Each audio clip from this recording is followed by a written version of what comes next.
media yang selalu setiap hari menggoreng masalah ijazah ya Presiden Republik Indonesia ke-7 Jokowi, Pak Jokowi, ini sangat-sangat tidak produktif.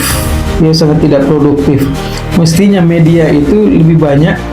Assalamualaikum warahmatullahi wabarakatuh.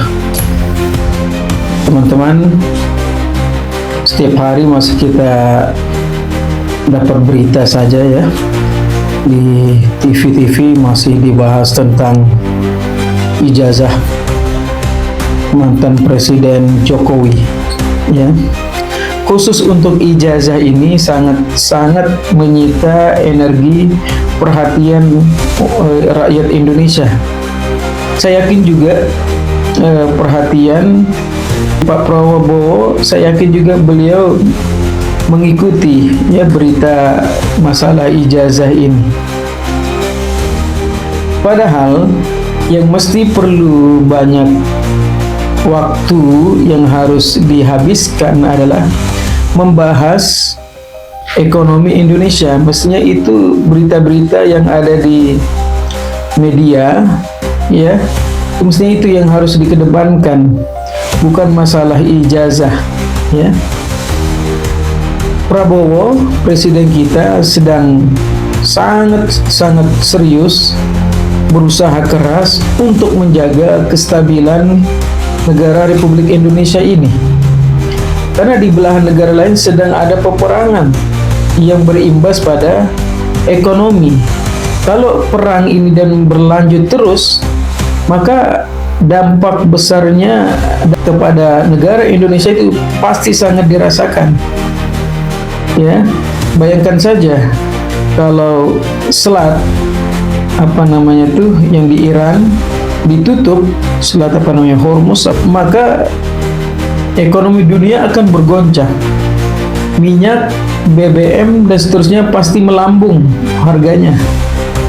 Ya, sehingga orang-orang yang kerja di pabrik, di mana mayoritas pabrik itu masih menggunakan ya BBM, maka karena harga yang melambung tinggi pasti berdampak terhadap pekerjanya. Bisa jadi banyak PHK. Presiden kita Prabowo menjaga sekali yaitu agar ekonomi Indonesia ini stabil, jangan sampai banyak PHK. Oleh karenanya, media yang selalu setiap hari menggoreng masalah ijazah ya Presiden Republik Indonesia ke-7 Jokowi, Pak Jokowi, ini sangat tidak produktif. Ya, sangat tidak produktif. Mestinya media itu lebih banyak bagaimana mencari solusi di bawah peperangan yang tambah kian memanas. Mestinya media itu mengundang ya para pakar-pakar ekonomi supaya Indonesia ini terjauhkan dari terjauhkan dari gejolak ekonomi yang bisa menyengsarakan rakyat Indonesia. Jadi menurut saya itu masalah ijazah itu perlu di stop ya, tidak manfaat. Kalaupun dipermasalahkan, kenapa tidak dipermasalahkan jauh hari sebelumnya, sebelum beliau memutuskan untuk mendukung Prabowo ya, kan ada tuh 5 tahun sebelumnya. Kenapa itu tidak dipermasalahkan di saat itu? Kenapa saat beliau sudah pensiun baru dipermasalahkan? Ini kadang-kadang ya, ada pertanyaan besar di balik itu ya. Ada pertanyaan besar. Jadi sekali lagi, media-media yang ada di Indonesia, terutama televisi, ya tolong di stop. Itu tidak manfaat ya, menguras energi dan membuang waktu mendiskusikan itu. Padahal ada hal-hal yang mesti lebih urgen dibahas. Masih banyak pengangguran, masih banyak sekolah yang tidak layak, masih banyak anak-anak di kampung, di desa itu yang tidak bisa mengenyamkan pendidikan yang baik. Itu yang perlu didiskusikan.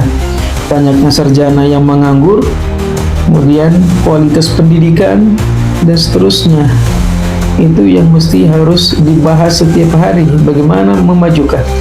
Dan ada juga yang lebih penting dan lebih bagus lagi, membahas masalah korupsi di Indonesia. Ya, korupsi di Indonesia itu sangat luar biasa dahsyat, ya.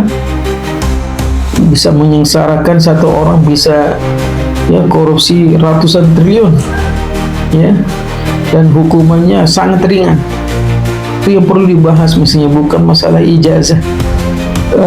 Presiden Prabowo yang sangat dekat dan bersahabat dengan Jokowi, saya kira bisa menginstruksikan ya bawahannya untuk menyetop hal ini, tidak terlalu produktif masalah ijazah ini, dan bisa membuang energi Bapak juga, ya, karena Bapak punya elemen-elemen untuk menghentikan masalah ini yang tidak produktif ini. Saya yakin Bapak Presiden sayang, cinta sama semua mantan-mantan presiden, sayang kepada semua rakyat Indonesia, dan saya berharap Bapak Presiden juga membantu untuk menghilangkan ya riak-riak yang bisa membuat perpecahan di tengah negara, di tengah rakyat Indonesia, ya, yang bisa menjadikan konfrontasi satu sama yang lainnya. Dan memang doa orang-orang soleh barangkali, ya, sehingga Bapak tepat sekali memimpin Indonesia di saat yang sangat krusial seperti ini. Mudah-mudahan Bapak Presiden Prabowo sehat selalu, ya, selalu dilindungi oleh Allah SWT, dan selalu Allah berikan solusi yang hebat untuk menyelesaikan segala permasalahan yang ada di Republik Indonesia. Amin ya rabbal alamin. I love you. Assalamualaikum warahmatullahi wabarakatuh.